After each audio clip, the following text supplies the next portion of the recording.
اعوذ باللہ من الشیطان الرجیم بسم اللہ الرحمن الرحیم وَلَنَبْلُوَنَّكُمْ بِشَيْءٍ مِّنَ الْخَوْفِ وَالْجُوعِ وَنَقْصٍ مِّنَ الْأَمْوَالِ وَالْأَنفُسِ وَالثَّمَرَاتِ وَبَشِّرِ الصَّابِرِينَ الَّذِينَ إِذَا أَصَابَتْهُم مُّصِيبَةٌ قَالُوا إِنَّا لِلَّهِ وَإِنَّا إِلَيْهِ رَاجِعُونَ صدق اللہ مولانا العظیم وبلغنا رسوله النبی الامین المتین المختار الکریم ونحن على ذلك من الشاہدین والشاکرین والحمد للہ رب العالمین۔ بارگاہ رسالت مآب صلی اللہ علیہ وسلم میں درود پاک کا ہدیہ پیش کریں۔ اللہم صلی علی سیدنا و مولانا محمد معدن الجود والکرم وآلہ واصحابہ الکرام وابنہ الکریم وبارک وسلم صلاة دائمة سرمدا ابدا۔ عزیزان گرامی وقار، قرآن عظیم میں اللہ رب العزت ارشاد فرماتا ہے، اور ہم ضرور تمہاری آزمائش کریں گے، تمہیں آزمائیں گے۔ کن چیزوں سے آزمائیں گے؟ تمہارا امتحان ہوگا۔ 4 چیزوں کا ذکر اس آیت میں آیا ہے۔ بِشَيْءٍ مِّنَ الْخَوْفِ، تمہیں ڈر دے کر کے کسی چیز کا، خوف سے تمہیں آزمایا جائے گا۔ والجوع، اور بھوک کے ذریعے سے آزمایا جائے گا۔ ونقص من الاموال، اور مال کی کمی کے ذریعے سے تمہیں آزمایا جائے گا۔ مال گھٹ جائے گا، فاقہ ہوگا، اس طرح سے تمہیں آزمایا جائے گا۔ والانفس والثمرات، اور کچھ جانوں کے ذریعے سے تمہاری آزمائش ہوگی۔ جانوں سے مراد کیا ہے؟ کسی عزیز کی جان چلی جائے گی تمہارے آنکھوں کے سامنے، تمہارے گھر والوں کی موت تمہارے لیے بڑی آزمائش ہے، تمہارے لیے ایک بڑا امتحان ہے۔ اور پھر اخیر میں رب تبارک و تعالی ارشاد فرماتا ہے، وَبَشِّرِ الصَّابِرِينَ الَّذِينَ إِذَا أَصَابَتْهُم مُّصِيبَةٌ قَالُوا إِنَّا لِلَّهِ وَإِنَّا إِلَيْهِ رَاجِعُونَ۔ اے رسول، ان لوگوں کو بشارت دے دیں۔ کن لوگوں کو؟ ان لوگوں کو بشارت دے دیں جن کے پاس مصیبت آتی ہے تو یوں کہتے ہیں ہم اللہ ہی کے ہیں اور اللہ ہی کی طرف لوٹنے والے ہیں۔ مصیبتوں کے وقت جنہوں نے کہا انا للہ و انا الیہ راجعون، رب تعالیٰ فرماتا ہے رسول انہیں بشارت دے دیجیے۔ کس بات کی بشارت؟ کس بات کی خوشخبری؟ اولئک علیہم صلوات من ربہم ورحمہ واولئک هم المہتدون۔ اللہ فرماتا ہے یہ وہ لوگ ہیں جن پر ہمیشہ اللہ کی رحمتیں اترتی ہیں۔ جنہوں نے انا للہ و انا الیہ راجعون کہا، یہ وہ لوگ ہیں جن پر اللہ تبارک و تعالیٰ کی طرف سے ہر وقت رحمتیں اترتی ہیں، اور یہی لوگ ہدایت پائے ہوئے ہیں، یہی لوگ ہدایت والے لوگ ہیں۔ اس پوری آیت کے اعتبار سے اگر میں آپ کو بتاؤں تو پتہ یہ چلے گا، رزلٹ اس کا یہ ہے کہ مصیبتوں کے وقت صبر کرنا یہ ہدایت ہے۔ ہدایت، اگر آپ ہدایت پر ہیں یا نہیں یہ دیکھنے کے لیے مصیبتوں کے وقت ہی آپ کو دیکھا جائے گا۔ گھر میں کسی کا انتقال ہو جائے اور پھر دیکھا جائے گا کہ تمہاری زبان سے الفاظ کیا کیا نکلتے ہیں، تم شکایتیں کن کن باتوں کی کرتے ہو، پھر دیکھا جائے گا ہدایت پر ہو یا گمراہ ہو۔ ایک روایت میں یہ بھی ہے کہ جب کسی کے بچے کا یا کسی کے بھائی کا یا باپ کا انتقال ہوتا ہے گھر میں، تو جنازہ اٹھانے سے پہلے ہی وہاں ایک فرشتہ آتا ہے۔ وہ فرشتہ گھر والوں کا معائنہ کر رہا ہوتا ہے کہ کون کون کیا کیا کہہ رہا ہے۔ رب ذوالجلال ہر چیز کی خبر رکھتا ہے، لیکن فرشتوں کو اسباب بنایا گیا ہے اور گواہ بنانے کے لیے انہیں یہ ڈیوٹی دی جاتی ہے۔ ہر ایک کی زبان سے نکلے ہوئے الفاظ وہ سنتا ہے اور جا کر کے رب تعالیٰ کی بارگاہ میں عرض کرتا ہے۔ اللہ تعالیٰ پوچھتا ہے کہ میں نے فلاں کے گھر سے ایک جان لے لی، ان کا عزیز بیٹا چلا گیا، بھائی چلا گیا، ماں چلی گئی، وہ لوگ میرے بارے میں کیا کہہ رہے تھے؟ فرشتہ کہتا ہے اے رب ذوالجلال، ان لوگوں کے زبان پر شکر کے الفاظ تھے، وَإِنَّا لِلَّهِ وَإِنَّا إِلَيْهِ رَاجِعُونَ کہہ رہے تھے۔ اور وہ صبر کر رہے تھے. میں نے گھر والوں کے سب حالات دیکھے. اللہ تعالیٰ فرماتا ہے اے میرے فرشتے تو گواہ رہنا، میں نے ان سے جو چیز لیا ہے اس سے کئی گنا زیادہ نعمت انہیں عطا کروں گا، اس سے بہتر نسل انہیں دی جائے گی، اور ان کے غم آج جتنے ہیں اس سے کئی گنا زیادہ خوشیاں میں انہیں جنت کی عطا کروں گا جنہوں نے میری دی ہوئی مصیبت پر صبر کیا. اور کوئی گھر ایسا ہوگا جس گھر سے فرشتہ جا کر کہے گا کہ مولا اس گھر والے تو بے قابو تھے، جو منہ میں آیا بکے جا رہے تھے، وہ تو یوں کہہ رہے تھے کہ اللہ کو کیا ہمارا ہی گھر ملا، ہمارا ہی بچہ جانے کو تھا، ہمارے ہی گھر میں یہ آفت آنے کو تھی. اس طرح کے الفاظ وہ کہہ رہے تھے اور رب تبارک و تعالیٰ کو ظالم کہہ رہے تھے. اللہ تبارک و تعالیٰ اپنے جلال کا اظہار فرماتا ہے، ارشاد فرماتا ہے فرشتے کو اے فرشتے تو گواہ رہنا، انہوں نے میرے بارے میں جیسا گمان کیا اب میں ان کے ساتھ ویسا ہی سلوک کروں گا. اللہ تبارک و تعالیٰ کے ساتھ یہ گمان جس طرح بندہ کرے گا اللہ تعالیٰ اس کے ساتھ اسی طرح کا سلوک فرمائے گا. اس کو ارحم الراحمین ہی تصور کرو. ہمیشہ رب تبارک و تعالیٰ مہربان ہے اور مہربان ہی اس کی طرف گمان کرنا بھی چاہیے مومن کو. انشاءاللہ العزیز مہربانی ہوگی، اور بلکہ دلوں کا قرار اور سکون بھی رب تعالیٰ ہی عطا کرتا ہے. اے میرے عزیزو، یہ تمہیدی باتوں کے بعد میں اب عرض کرنا چاہتا ہوں. محرم الحرام کے مہینے میں کربلا کے واقعات سنتے ہی رہتے ہیں. میرے عزیزو، ہم بچپن سے لے کر اب تک ہر سال کربلا میں ہونے والے عظیم حادثے کو سنتے بھی آ رہے ہیں. 14 صدیوں گزر جانے کے بعد بھی اس واقعے کو یاد کرتے ہیں تو آنکھیں بھیگ جاتی ہیں. اس میدان میں، وہاں کے ریگزاروں میں رسول کریم صلی اللہ تعالیٰ علیہ وسلم کے اہل بیت کا جو امتحان تھا وہ کتنا سخت تھا، کتنا کٹھن تھا. کسی ایک کے ساتھ کوئی معاملہ ہو جائے تو سمجھ میں آئے. امام عالی مقام سید الشہداء امام حسین رضی اللہ تعالیٰ عنہ کو کتنا بڑا امتحان دینا پڑا ہوگا. ایک نہیں، اپنے خاندان کی 29 لاشیں انہوں نے اٹھائی ایک دن کے اندر، اپنے خاندان کی.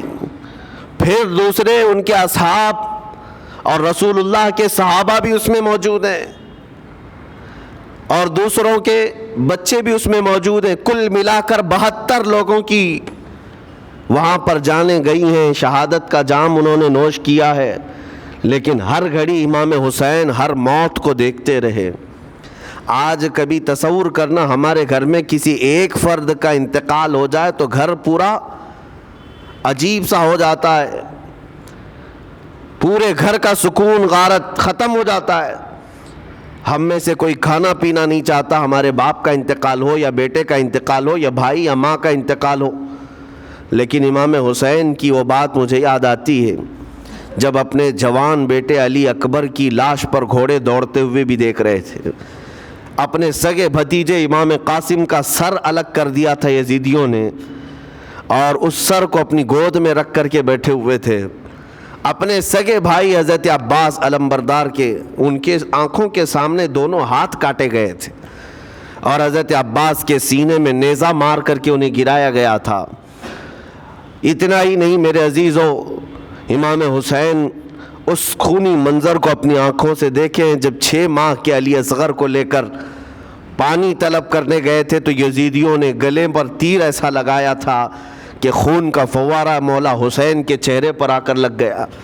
پورے کربلا کے واقعات پڑھنے کے بعد میں نے محسوس کیا اتنے پورے واقعے گزر جانے کے بعد بھی ایک چیز کربلا میں نہیں ہوئی، باقی سب آفتیں آئی ہیں، ایک چیز نہیں ہوئی. وہ کیا ہے؟ امام حسین کے زبان سے کوئی شکایت نہیں ہوئی، کوئی شکوہ نہیں تھا. یہ نہیں تھا کہ سارے بجلیاں ہم پر گر پڑی ہیں، اس خاندان کا کون ہے؟ سوائے زین العابدین کے اس پورے خاندان میں کوئی مرد باقی نہیں رہا. پورے خاندان کے بچوں کو، ان کے بڑے مردوں کو، سب کو وہاں پر شہید کر دیا گیا تھا. میں عرض تو کر رہا ہوں ایک خاندان کے 29 لوگوں کی لاشیں میدان میں پڑی ہوں. وہ کیسا منظر ہے. ایک تو میں امام حسین کے صبر کو دیکھتا ہوں. اللہ تعالیٰ نے فرمایا آیت کریمہ میں کہ ہم تمہیں آزمائیں گے, آزمائش کریں گے کچھ جانیں لے کر کے, لیکن میں سمجھتا ہوں اتنی بڑی آزمائش کہ ایک ہی دن میں ایک ہی خاندان سے 29 لوگوں کی جانیں گئی ہو, اس سے بڑی آزمائش ہوگی؟ یہ کتنی بڑی آزمائش ہے اور کتنا بڑا امتحان ہے. اب یہ بھی میں آپ کو بتا دوں کہ کس کے ساتھ کیسی آزمائش ہوتی ہے, کس کے ساتھ کیسا امتحان ہوتا ہے. آپ کو سردی بخار دے کر کے آزمایا جاتا ہے, کسی اور کو کچھ اور بیماریاں دے کر, یا کسی اور کو کسی اور مصیبت کے ذریعے سے. لیکن یہ آزمائش کی جو کیٹیگری ہے وہ کیسے طے ہوتی ہے پتہ ہوں؟ میرے آقا صلی اللہ تعالیٰ علیہ وسلم نے فرمایا جس کا ایمان جتنا بلند ہوگا ویسی ہی آزمائش آئے گی. یہ کربلا کے امتحانات سے یہ بات تو ثابت ہوتی ہے کہ امام حسین کے ایمان کا درجہ کیا رہا ہوگا, ان کے ایمان کا مقام کیا رہا ہوگا. اس ایمان کی بلندی کے اعتبار سے ان پر آزمائش آئی. اسی لیے تو بزرگوں نے فرمایا کہ ہم میں سے کوئی بھی امام حسین کے صبر کو نہیں پہنچ سکتا. استقامت اور صبر یہ دو چیزیں ایسی ہیں اچھے اچھے لوگوں کے پیر ڈگمگا جاتے. استقامت کا مطلب ہے ڈٹے ہوئے رہنا حق پر, اور یہ سب کو نہیں مل پاتا, یہ خصوصیت سب کو حاصل نہیں ہوتی. ایک امام حسین کی وہاں پر ہم نے استقامت دیکھی اور ان کا صبر دیکھا. دوسرے سب سے بڑا صبر جو ہم نے دیکھا ہے وہ سیدہ زینب رضی اللہ تعالیٰ عنہا کا. وہ خاتون امام حسین کی سگی بہن ہے, سیدہ فاطمۃ الزہرا کی بیٹی ہیں, حیدر کرار کی نور نظر میرے آقا صلی اللہ علیہ وسلم کی گود میں کھیلی ہوئی ہیں. سیدہ زینب سلام اللہ علیہا جب وہ کربلا کے میدان میں موجود تھیں, ان کی عمر مبارک بھی تقریباً 55 سال کے قریب تھی. 55 سال کی اگر خاتون میدان میں یہ تمام خونی مناظر دیکھ رہی ہو, ہماری عورتوں کو آپ جانتے ہیں کہ ایک چھوٹی سی مصیبت پر واویلا مچاتی ہیں, اور سیدہ زینب وہ ہیں جن کے خود سگے شہزادے اون اور محمد ان کی آنکھوں کے سامنے مارے گئے تھے اور ٹکڑے کیے گئے تھے. سیدہ زینب سلام اللہ علیہا اس پر بھی خاموش رہی. لیکن اندازہ کرو جب سارے شہید ہو گئے تھے, امام حسین اپنے خیمے سے نکلنے کو تھے, جب کربلا کے میدان میں خود گھوڑے پر سوار ہونے کو تھے, جانتے ہیں یہ منظر کیسا رہا ہوگا. عورتیں تو ماتم کرتی ہیں ایسے حالات میں, لیکن وہ اہل بیت کی عورتیں تھیں. سیدہ زینب خود کھڑی ہوئیں اور اپنے خیمے میں امام حسین کو لے گئیں. ایک صندوق تھا پرانا, اس کو کھول کر کے اس میں سے ایک جبہ نکالا اور کہا میری ماں نے مجھے یہ وصیت کی تھی کہ جب حسین میدان میں اترنے کی اس کی باری آئے تو اس دن ہو سکتا ہے وہ مجھے یاد کرے. زینب اگر تو اس دن باقی رہے, تو اس دن زندہ رہے, تو اپنے ہاتھوں سے یہ حسین کو جبہ پہنانا. سیدہ زینب سلام اللہ علیہا انہوں نے خود اپنے ہاتھوں سے امام حسین کو یہ لباس پہنایا. کیا اس مقام پر کوئی اتنی طاقت رکھتا ہے کہ پورا گھر لٹ گیا ہو اور اپنے سگے بھائی کو جبہ پہنا کر کسی شادی میں نہیں پھر جنگ کے میدان میں اتار رہے ہو؟ اس خاتون کے استقامت پر لاکھوں سلام. سیدہ زینب سلام اللہ علیہا وہ معمولی خاتون نہیں ہے, صبر کا پہاڑ تھیں. میں آپ کو بتاؤں, مصیبت کے وقت ایک بار کسی کا قتل ہو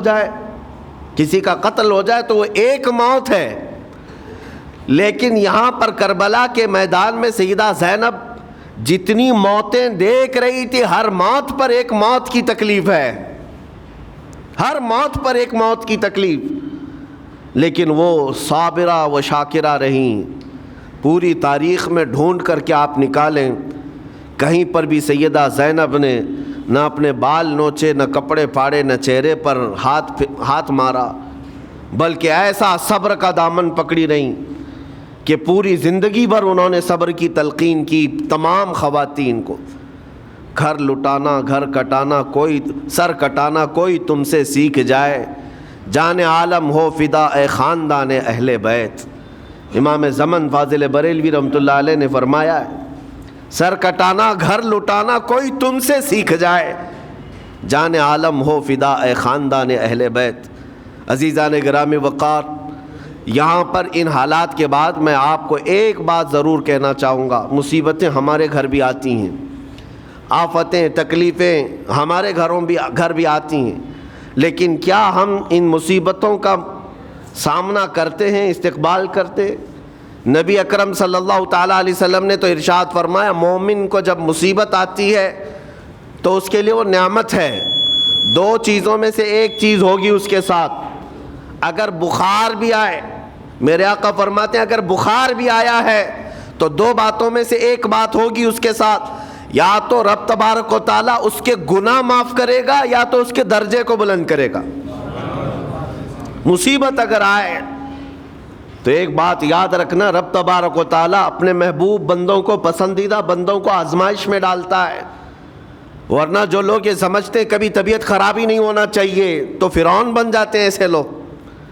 فرعون کو 90 سال تک نہ کبھی سردی آئی نہ بخار، کبھی کوئی بیماری نہیں، اور جب بندہ کبھی بیمار نہیں ہوتا تو اپنے آپ کو خدا تصور کرنے لگ جاتا ہے، میں تو دنیا کا سب سے مضبوط آدمی ہوں، مجھے کچھ نہیں ہوتا۔ لیکن مصیبتیں دے کر کے رب تبارک و تعالیٰ تمہیں تمہاری حقیقت بھی بتاتا ہے، اور انسان کو انسان کی لمٹ میں رہنا سکھایا جاتا ہے۔ تمہاری حیثیت صرف اتنی ہے کہ اگر نس رک گئی، دل کی دھڑکنیں ایک آن کے لیے اگر رک گئی تو سب ختم ہے۔ اس لیے تمہیں رب تبارک و تعالیٰ کے حضور جانا ہی ہے تو صبر بھی سیکھو اور شکر بھی سیکھو۔ آج مصیبتیں اور آفتیں آتی ہیں تو واویلا کرنے والوں کے لیے میرا میسج ہے، اللہ تبارک و تعالیٰ تمہاری ہر بات کو دیکھ رہا ہے۔ تمہارے چیخنے سے، چلانے سے، تمہاری شکایت کرنے سے گئے ہوئے آدمی کی جان واپس تو نہیں آنی ہے۔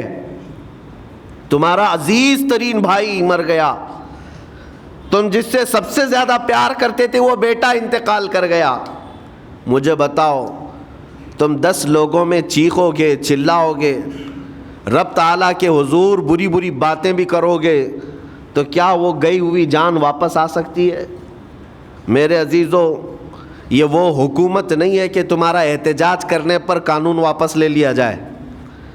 تمہارے سب مل کر کے پروٹیسٹ کرنے سے حکومتیں اپنے فیصلے واپس لے سکتی ہیں، لیکن وہ رب ذوالجلال شہنشاہ اعظم کا قانون ہے۔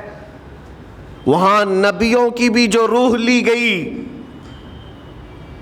وہاں پر اللہ تبارک و تعالیٰ نے اپنے محبوب نبیوں کی بھی روح کو قبض کرنے کا حکم دیا، تو کیا سب کے غم منانے سے وہ روحیں واپس کرنے کا فیصلہ کیا گیا ہے؟ نہیں میرے عزیزو، اس عالم میں، اس کائنات میں پھر کوئی ہمارے رونے چیخنے چلانے سے واپس نہیں آتا۔ ہاں، غم کرنا اپنی جگہ پر ہے، لیکن غم کا شرعی طریقہ کیا ہے؟ میرے آقا صلی اللہ تعالیٰ علیہ وسلم نے بھی غم فرمایا۔ آپ کے عزیز بیٹے سیدنا ابراہیم جب انتقال کر گئے، میرے آقا کی آنکھوں میں آنسو تھے۔ حضور پاک صلی اللہ تعالیٰ علیہ وسلم کی آنکھوں کے سامنے سیدہ خدیجۃ الکبریٰ کا انتقال ہوا، حضور غمگین تھے، لیکن غم کا مطلب کبھی یہ نہیں ہوتا کہ اللہ کی بارگاہ میں شکایت کریں، تو نے میرے ساتھ ایسا کیوں کیا؟ یعنی تم حکم دو گے، رب تبارک و تعالیٰ کو تم مشورہ دو گے کہ کس کے ساتھ کیا کرنا ہے۔ اس لیے ان مواقع پر ہم سب کی آزمائش ہے، ہمارا امتحان ہے۔ ایسے معاملات جب بھی آتے ہیں، دیکھیں میں آپ کو ایک اور باریک بات بتا دیتا ہوں۔ یہ ہم آج تقریر کر رہے ہیں، ہو سکتا ہے آپ بھی سن رہے ہیں اور اچھی طرح سمجھ رہے ہیں، لیکن خود کے گھر پر جب آ جائے تو تقریر بھی یاد نہیں رہتی، نصیحت بھی یاد نہیں رہتی، غم کا غلبہ زیادہ ہو جاتا ہے۔ ایسے اوقات میں حکم کیا ہے مومنین کو؟ میرے گھر پر، میں جانتا ہوں شکایت نہیں کرنا چاہیے، میں جانتا ہوں غموں کے وقت صبر کرنا چاہیے، پھر بھی اگر میرے گھر میں آ گئی مصیبت تو مومنین کے لیے حکم یہ ہے کہ تم نے اب تک جو سنا تھا حدیثیں وغیرہ اس کو یاد دلاؤ، یعنی مجھے یاد دلاؤ۔ یہ مت سوچو کہ مولانا صاحب ہیں، مفتی صاحب ہیں، امام صاحب ہیں، ان کو تو سب معلوم ہوگا۔ غم کا غلبہ جب آ جاتا ہے تو اچھے اچھوں کو یاد نہیں رہتا۔ مومنین کو کہا گیا ہے کہ وہ یاد دہانی کریں، جائیں غموں کے وقت ان کی حالت دریافت کریں اور انہیں صبر کی تلقین کریں۔ ہر ایک کے لیے ضروری ہے، یہ سوچ کر کے پیچھے نہیں ہٹا جائے گا کہ یہ تو بہت جانکار لوگ ہیں، یہ بہت پڑھے لکھے لوگ ہیں، ان کو تو سب پتہ ہے۔ نہیں، بلکہ حکم یہ ہے کہ جس کے ساتھ بھی مصیبت آئے، مومنین، دوسرے مومنین اسے صبر کی تلقین کریں، اسے جا کر کے حوصلہ دیں اور اسے تسلی دیں۔ اب میں آتا ہوں ان باتوں کی طرف جو لوگ مصیبتوں کو برا سمجھتے ہیں۔ ایک صحابی تھے، ان کی شادی ہو گئی ایک صحابیہ سے، نکاح ہوا تھا مدینے میں، سال بھر خوشحالی سے گزرتے رہے، بہت اچھے دن گزرے۔ سال ختم ہونے کو تھا کہ خاتون جو ہے لڑائی کرنا شروع کر دیتی، کہتی ہے مجھے تمہارے ساتھ رہنا نہیں، مجھے طلاق چاہیے، ڈائریکٹ طلاق۔ تو اس صحابی نے کہا ہوا کیا؟ وہ صحابیہ کہتی تھی نہیں مجھے تمہارے ساتھ رہنا نہیں۔ اس صحابی نے کہا ٹھیک ہے، اگر ایسا ہی ہے تو حضور پاک صلی اللہ علیہ وسلم کے پاس چلتے ہیں، وہاں جا کر فیصلہ کرا لیں گے۔ تو وہ صحابیہ مان گئیں، کہا چلو چلتے ہیں۔ تو دونوں چلے جا رہے تھے اپنے گھر سے، حضور پاک صلی اللہ علیہ وسلم کے دربار میں فیصلہ کروانا ہے۔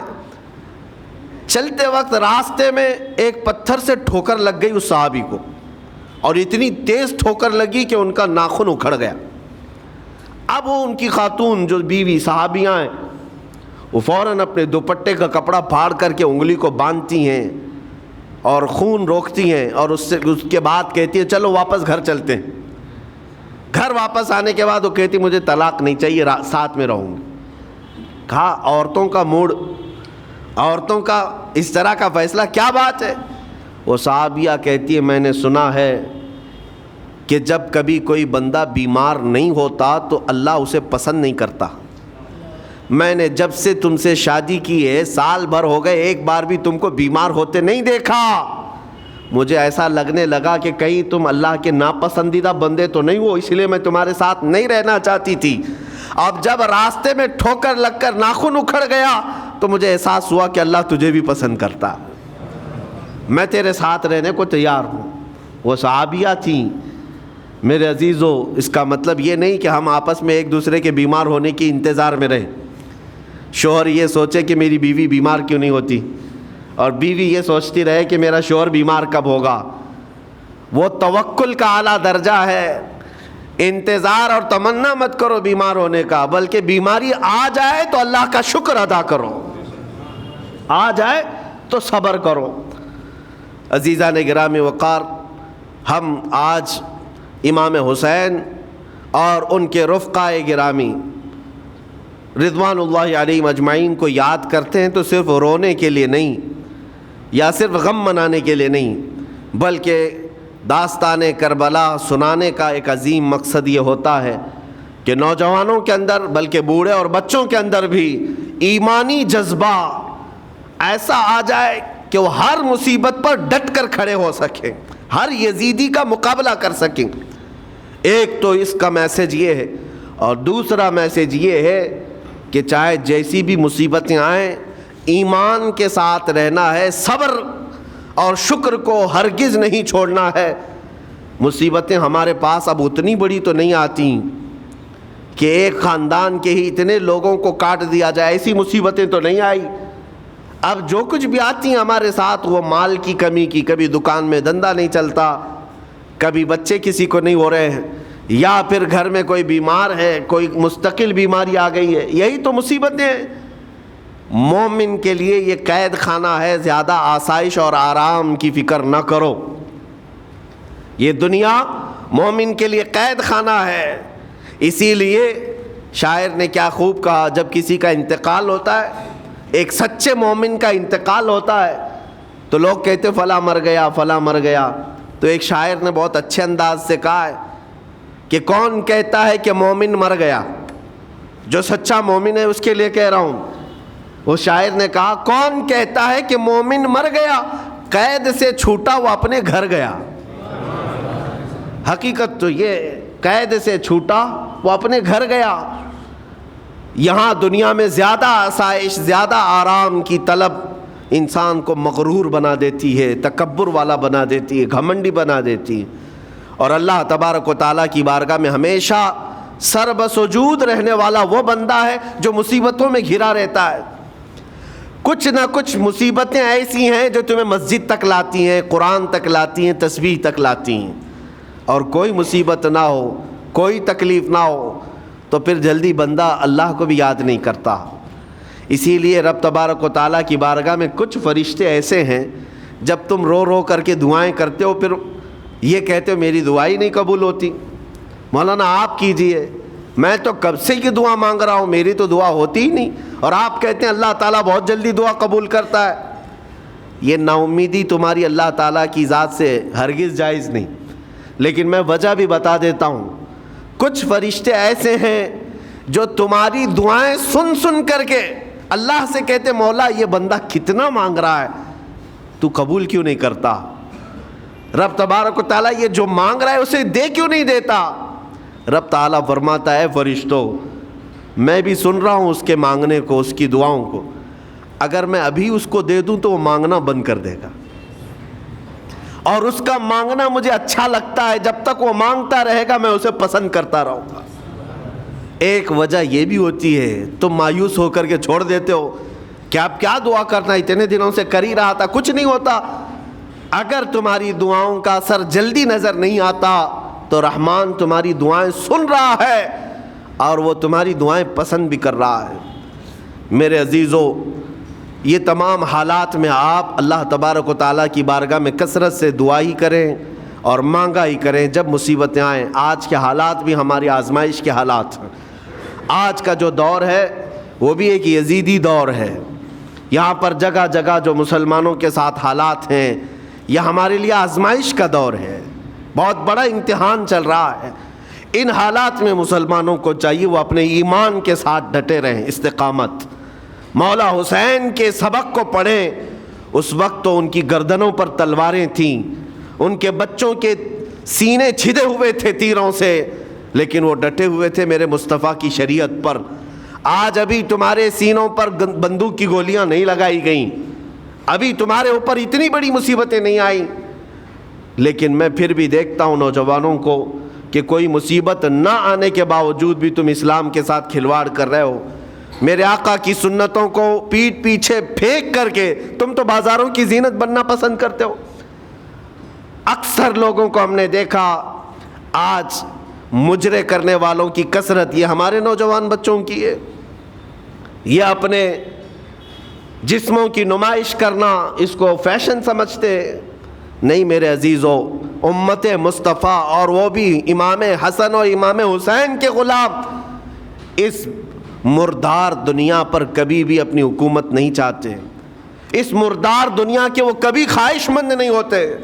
لیکن جن نوجوانوں کو آج ہم ان خواہشات کی پیروی کرتے ہوئے دیکھ رہے، افسوس ہوتا ہے، افسوس ہوتا ہے. آج کے حالات میں تم بھی سنبھل جاؤ، کیونکہ ایک بہت بڑی جنریشن تمہارے پیچھے ہے اور وہ تمہیں دیکھ کر کے نقل کرے گی. اگر آج تمہارا راستہ بگڑ گیا تو یہ جو چھوٹے بچے ہیں وہ بگڑے ہوئے راستے کو ہی اسلام سمجھنے لگ جائیں گے، وہ اسی بگڑے ہوئے راستے کو ہی صحیح راستہ سمجھ بیٹھیں گے. اسی لیے آج نوجوانوں کی کثرت میرے آقا صلی اللہ تعالیٰ علیہ وسلم کے عاشقوں کی ہونا چاہیے. اور ان سخت ترین حالات کا مقابلہ باڈی بلڈر نہیں کر سکتا. میں آپ کو بتا دوں، ان ظالم یزیدیوں کا مقابلہ کاجو بادام کھانے والا نہیں کر سکتا. ہاں، ان حالات کا مقابلہ کرنے کے لیے جسمانی طاقت کی ضرورت نہیں. ان بڑے سے بڑے سخت ترین حالات کا مقابلہ وہ نوجوان کر سکتا ہے جس کے سینے میں عشق مصطفیٰ ہو، مولا حسین کے نقش قدم پر چلنے کا عزم رکھتا ہو، پھر چاہے وہ لاغر ہی کیوں نہ ہو، نحیف و ناتما ہی کیوں نہ ہو، کمزور ہی کیوں نہ ہو. لیکن ہم نے دیکھا ہے تاریخ میں کمزور بھی ہے، اگر جسمانی اعتبار سے عشق رسول کی دولت سینے پر رکھتا ہے تو دنیا میں وہ کھلبلی مچا دیتا ہے، اور کفار و مشرکین کے خیموں میں اس کی ہیبت طاری رہتی۔ ہم نے اور تاریخ پڑھی ہے۔ آخری بات عرض کرتا ہوں، امام اہل سنت فاضل بریلوی امام احمد رضا خان نور اللہ مرقدہ، اعلیٰ حضرت کو کون نہیں جانتا آج کے زمانے میں؟ ذرا ان کی سیرت اٹھا کر کے پڑھنا، اور پھر یہ بھی دیکھنا کہ جسمانی طاقت ان کی کیسی تھی، جسمانی ساخت کیا وہ چلتے تو لہیم شہیم تھے، اونچے چوڑے اور سینہ بھرا ہوا کہ لوگ صرف جسم کو دیکھ کر کے ڈر جائیں؟ نہیں، اعلیٰ حضرت فاضل بریلوی رضی اللہ تعالیٰ عنہ اس طرح جسمانی بہت اونچی چوڑی صلاحیت کے نہیں تھے، بلکہ بہت ہی ہلکا جسم رکھتے تھے، ہلکا جسم، دبلے پتلے تھے، لیکن جب اپنے حجرے میں بیٹھ کر کے قلم چلاتے تھے تو دنیا کے کونے کونوں میں ان کی گونج ہوتی تھی، اور بڑے بڑے قلعوں میں جو ہے زلزلہ آ جاتا تھا۔ اور سرکار غوث پاک رضی اللہ تعالیٰ عنہ کو کون نہیں جانتا؟ غوث پاک کا حال تو یہ تھا، جسمانی اعتبار سے آپ کی گردن کی ہڈیاں بھی دکھتی تھیں، اتنے دبلے تھے، اور کثرت عبادت کی وجہ سے، کثرت مجاہدات کی وجہ سے آپ کا جسم بہت ہی کمزور تھا۔ بلکہ ایک وقت کا واقعہ بھی ہے کہ آپ چلتے چلتے غش کھا کر گر گئے، چکر آ کر گر گئے۔ جسمانی اعتبار سے اکثر تو آپ پتے کھا کر کے رہے، کھانا بھی نہیں کھایا 40 سال تک، تو جسمانی اعتبار سے کمزور ہونا کوئی معنی نہیں رکھتا۔ لیکن دنیا یہ بھی جانتی ہے، گردن کی ہڈیاں ہی کیوں نہ دکھتی ہوں، ہاتھ و پیر کی ہڈیاں ہی کیوں نہ دکھتی ہوں غوث پاک کی، لیکن روحانی طاقت کا حال یہ ہے کہ کسی قبر کو ٹھوکر لگا دے تو مردہ زندہ ہو جائے۔ اس طاقت کو میں آج آپ کے سامنے کہنے کی بات کر رہا ہوں، عشق مصطفیٰ سینے میں ہو اور سچی عقیدت و محبت حسنین کریمین سے رکھتا ہو، اور پھر اپنے طریقے بدل لے تو بڑے جسم اور ڈیل ڈول بنانے کی ضرورت بھی نہیں آئے گی۔ مولا کریم تمہارا رعب خود ہی دشمنوں کے دلوں پر ڈالتا ہے۔ اللہ تبارک و تعالی ہم سب کو آئی ہوئی مصیبتوں کا ڈٹ کر مقابلہ کرنے کی توفیق عطا فرمائے، ہم سب کو استقامت عطا فرمائے اور صبر عطا فرمائے اور شکر عطا فرمائے، اور قیامت کے دن مولا تعالی ہم سب کو امام حسین کے ساتھ حشر عطا فرمائے۔ میرے آقا صلی اللہ تعالی علیہ وسلم کے جھنڈے تلے ہم سب کو جمع فرمائے۔ ہمارے ان نوجوان بچوں کو جو راہ راست سے ہٹے، مولا حسین اعظم کے راستے پر ان کو چلنے کی توفیق عطا فرما۔ قیامت تک ہماری نسلوں کو مولا عاشقان مصطفیٰ میں پیدا فرما، ہماری اولاد کو بدعقیدہ گمراہ ہونے سے ہمیشہ محفوظ فرما۔ وآخر دعوانا ان الحمد للہ رب العالمین۔ السلام علیکم۔